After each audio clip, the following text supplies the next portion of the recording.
Magandang araw mga kaparehas. Narito po tayo sa Barangay Minuyan 1 na City of San Jose del Monte, Bulacan. Ako sa makapanayan po natin ngayon ang butihing lingkod po ng barangay. Naglilingkod, nagsiservisyo, nagmamalasakit, gumagawa at gagawa pa ng maraming kabutihan sa kanya nasasakupan dito po sa Barangay Minuyan 1, City of San Jose del Monte, Bulacan. Na siginagalang po ng barangay, Kapitan Alberto Abit La Chica. Kap, kumusta na po kayo? Eto, God is good naman. Napakabuti natin na healthy tayo. Binigyan tayo ng mahaba at magandang buhay ng ating Panginoon. Alright, okay. Kap, sa unang termino ninyo bilang ating punong barangay, kumusta na po ba sa ngayon ang Barangay Minuyan 1? As of now, tayo naman po ay nagcha-challenge sa bagong posisyon na meron tayo. So, maganda naman po ang tinatakbo natin na papanatili po natin yung ating peace and order, yung kalinisan. So, marami pa tayong gustong gawin sa mga susunod na mga panahon na gusto natin talaga na mas mabuti at mapaayos ito sa kapakanan ng ating mga kabarangay. Alright, okay. Pero Kap, may tanong ko lang po, unahin po natin regarding for the peace and order dahil sa aming pag-iikot ay isa po sa very peaceful na barangay, ang Barangay Minuyan 1. So ano po mga batas na ina-adapt nyo po dito para po ipapatupad nyo dito at manatili po ang kapayapaan dito sa ating barangay? Okay, number one, yung curfew natin. Yes, So, opo. may iral yan. Yung ating rubing ng ating mga tanod regular. Okay, so yung mga video okay hanggat maaari, sinasaway natin, makarating lang sa ating kaalaman. Ilan lang yan sa miniminti natin. Pumapasok kami sa mga establishment, kinakausap namin yung mga, kamusta kayo Opo, dyan? opo. Meron ba kayong mga hindi, mga masasamang loob na ano? Binibigyan namin ng mga number para yung access mas madali. Kung meron mga insidente ng mga, ayun, ng mga crime sa kanila, yung pagiging active kasi at visibility ng mga tanod natin, malaking bagay yun para yung mga residents Opo. natin magkaroon din ng peaceful na sa kanilang pamamahinga sa gabi. So, siguro yun kaya natin sabihin. Kaya kami rito, kung meron man talaga, napaka-minimal man yung mga kaso namin dito sa aming barangay pagdating po sa peace and order. Alright, okay.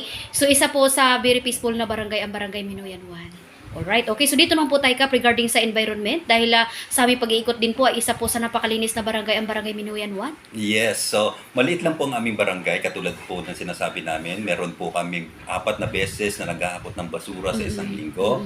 Regular din po yung aming clean up, okay? So hindi lang po iyon, meron din po tayong mga ordinansa na pinapatupad at kung talagang meron tayong mahuhuli na mga lumalabag doon sa hindi maayos na pagtatapon ng basura, napaka-active din po natin magpatupad ng batas para sila po ay tikitan natin at sila ay mag-penalty. Okay. Kaya ilan lang yan sa mga ginagawa natin na nakikita naman natin na unti-unti na i-improve natin na mapasunod ang mga tao.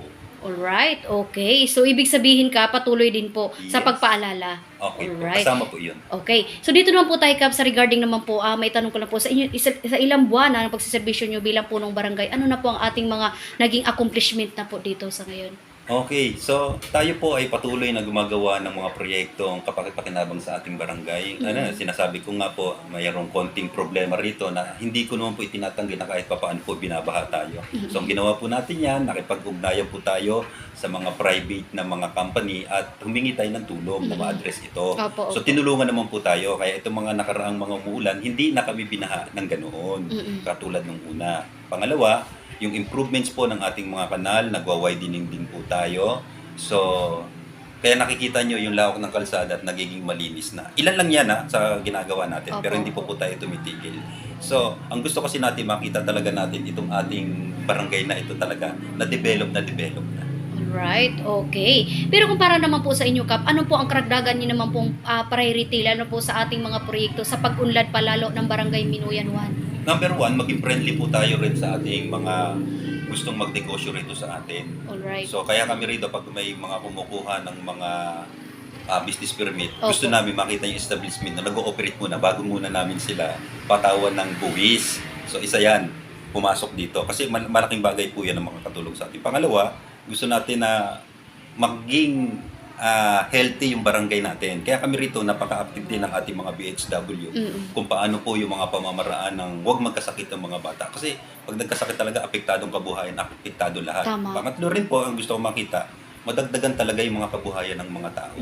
Hindi naman tayo nagkukulang, sabi ko nga, napakaraming oportunidad na kung talaga magsisipag lang rin ng mga tao, yung tutulungan namin sila na i-provide yung mga requirements nila. Kasi po, pwede naman po yun may programa rin ng ating city Opo. na kung ano yung mga expenses ninyo sa paggagastos sa pag-apply ng trabaho, ibabalik natin sa kanila. Wow. So kung lahat kasi magkakaroon ng trabaho, makikita natin talaga na mas malaki ang pakinabang ng barangay kasi wala na tayo masyadong lalapit dito hihingi ng tulong.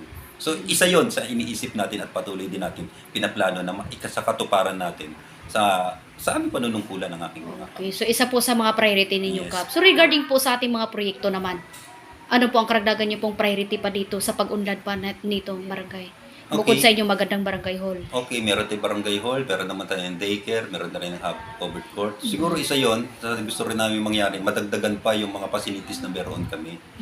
Kaya kami ngayon, naghahanap pa kami ng mga lupa na mabibili para mapagtayuan natin ng mas magandang health center, okay, senior citizens building. So, ilan lang yan. No? Opo. Kung magkakaroon din tayo na ako, gusto ko rin naman magkaroon tayo ng kulungan ng mga aso na paghuhuli natin, dyan muna natin para yung mga residente natin magtutubusin. Opo. Nandiyan dyan lang, hindi na muna natin ihahatid sa city. So, Alright. iyan, mga plano natin na loobin ng Diyos, mangyari. Alright, okay. So kung nanonood po ngayon Kap ang inyong minamahal na mga kabarangay, ano po ang inyong panawagan para sa kanila? Okay, ako po nananawagan sa mga kabarangay natin. Nakikita nyo naman po yung pagiging presensya namin sa aming mga paggawa. Nakikita nyo kami sa highway dyan, sa mga kalsada. Siguro tulungan nyo lang kami na mas mapabilis nating maipatupad yung mga makakabuti sa ating kapaligiran, sa kalinisan.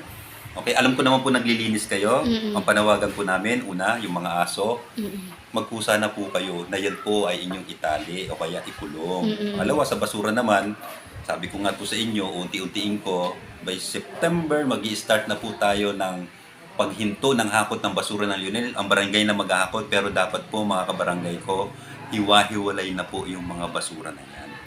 So, ayun lang siguro yung sa akin. Yung mga anak po ninyo, pagdating ng alas 10 ng gabi, sana po ay sinisinop na ninyo yan sa inyo ng mga bahay para hindi na sila nabibiktima ng mga masasamang loob. So, ilan lang yan ha. Napaka-simple lang po yung aking panawagan. Mm-mm. Opo, para na rin po doon sa kapakanan ng bawat isa sa akin. Okay, so ano naman po ang inyong mensahe Kap, lalo na po sa inyong masisipag na mga barangay worker at isama niyo na po dito ang inyong pong mga kagawad na kayo po ay patuloy na nagkakaisa. Okay, doon po sa aking mga kawani ng aming barangay, ganyan din sa aking council. Yung ating mga pinag-uusapan na pinagtibay, siguro, yun, paaalala ko po sa inyo na gampanan natin yung mga trabaho na meron tayo. Ako naman, lagi ko sinasabi sa inyo kung ano yung mga committee na meron kayo, kung ano yung mga priority, makarating lang sa aking kaalaman. Kung hindi nyo po kayang gampanan niyan, pagtulong-tulungan po natin maisakatuparan. Sa mga kawani, the rest, lahat naman po masisipag na. Ako nagpapaalala na lang ako. Kasi lagi ko sinasabi sa kanya, matagal na tayo sa barangay, alam nyo na yung ginagawa ninyo, pagbutihin nyo na lang, i-improve nyo na lang. So, mas maganda yung magiging resulta kung lahat tayo gaganap dun sa tungkulin na meron tayo. Love ko kayo, alam nyo yan, di ba? Kaya tuwing flag ceremony, masaya kami ma'am na talaga nagsasama-sama. Wow. Alam niyo. Alright, okay. Ayan po. So, kung meron man po ako gustong i-appeal uli sa ating mga kabarangay, yung salitang abet, lahat naman kayo abet, active kayo. So, nakikita niyo yung pagiging aktibo ng ating mga barangay official, lalo na pong inyong lingkod. At hindi lang yon, dapat pagbutihin, better din dapat tayo. Di ba? Kung ano yung mga nagawa natin, ayusin pa natin, pagbutihin pa natin. At yung sumusunod na letra dyan, yung letter E, dapat maging effective. Yung nararamdaman talaga ng hindi lang ng iilan, di ba?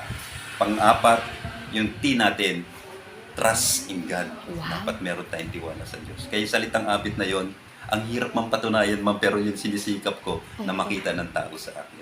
So, by that words, sana po maingatan tayo ng Diyos. Ayun nga, katulad ko, magtiwala lang tayo sa Kanya. Lahat ng gusto nating mangyari, isa katuparan yan sa tulong niya, hindi sa kakayanan natin. So, praise God. Alright, okay. Yan po ang pinakamagandang misay ng ating buting likod po ng barangay dito po sa Barangay Minuyan 1, City of San Jose del Monte, Bulacan. Magandang araw po mga kaparehas. Lay Castro po ng Parehas News. Ingat-ingat po kay Kap in your family. God bless us all. Okay? Same to you, ma'am. Mabuhay ka Kap hanggat gusto mo. Yes! Long live! Thank you, Lord.